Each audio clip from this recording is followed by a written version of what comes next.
Supposedly, this is to neutralize threats that are, in my opinion, 10,000 kilometers away from the nearest NATO member, but in reality, for the sake of containing China and Russia, NATO is moving its infrastructure into the Far East.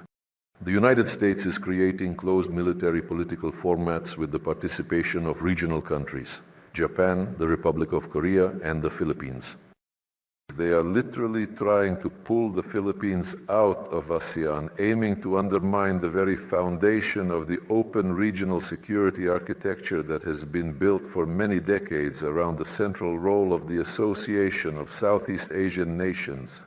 Dear Vladimir Vladimirovich, dear Dmitry Nikolaevich, colleagues, friends, today we are addressing the topic of shaping the security architecture across the entire Eurasian space.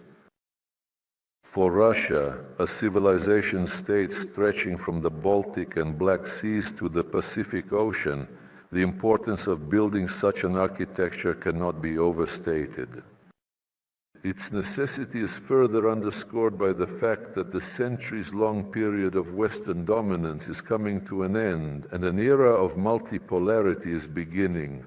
Today, we can confidently say that the Euro-Atlantic region has lost its status as the locomotive of global development.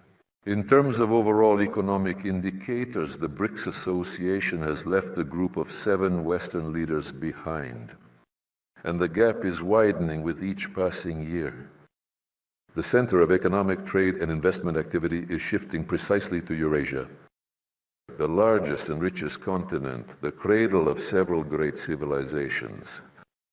Eurasian unity is being achieved through the creation of transcontinental transport corridors. Among the most important, I would mention the North-South International Transport Corridor project, the rapidly developing Northern Sea Route, and the transcontinental Trans-Siberian West-East route. However, the significance of the greater Eurasian partnership is not limited to just the economy, trade, transport, and logistics. It is intended to serve as the material foundation for another Russian initiative, the formation of a common Eurasian security architecture.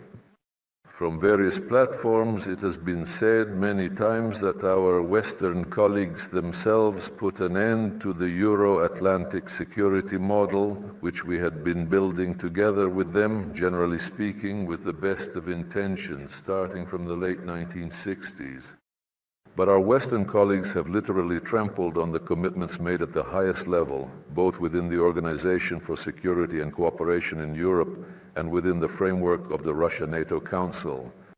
These commitments included not strengthening one's own security at the expense of others and not allowing any country, group of countries, or organization to achieve military political dominance in Europe.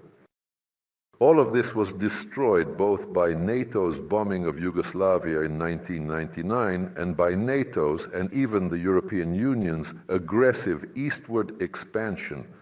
This expansion was carried out and continues to be carried out in an openly hostile manner toward us and in violation of the security interests of the Russian Federation. Paris and Berlin themselves, under the leadership of Macron and Merz, are hysterically demanding, together with Zelensky, that we agree to an immediate ceasefire without any preconditions. As the saying goes, thanks for the invitation, but we've already tried that and we can see right through you. It's a pity, of course, but it seems that life teaches our Western neighbors nothing. After the start of the special military operation, they continued the systematic militarization of the Kiev regime, forbade it from making peace on the terms of returning to a neutral, non-aligned, and non-nuclear status, dragged previously neutral Finland and Sweden into NATO, and continued to ramp up provocative military exercises near our borders, both on land and at sea.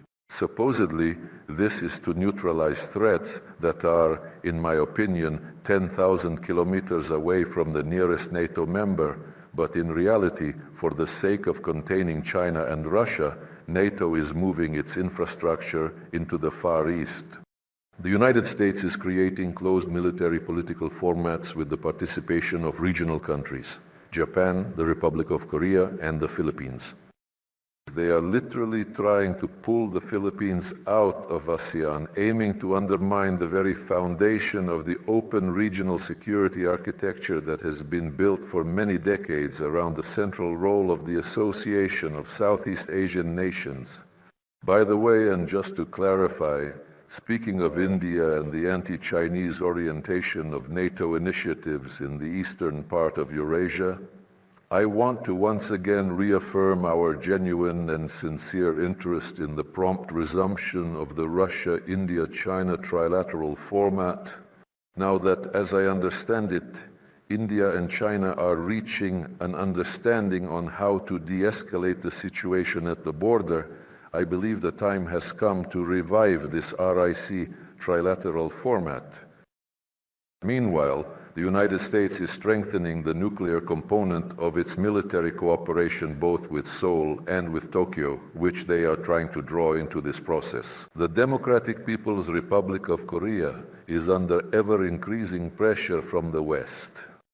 As a result, the already difficult security situation on the Korean Peninsula and more broadly in the east of the Eurasian continent continues to become more complicated.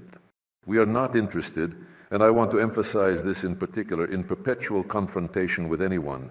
Our interest lies in ensuring reliable security, stability, and equal conditions for development for all countries.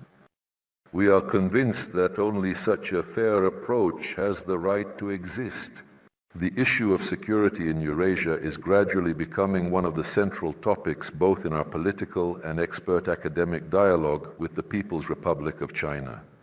In this work, we rely primarily on the fact that Russia's vision for the future security architecture in Eurasia harmoniously aligns with the global security initiative put forward by the President of the People's Republic of China in February 2023.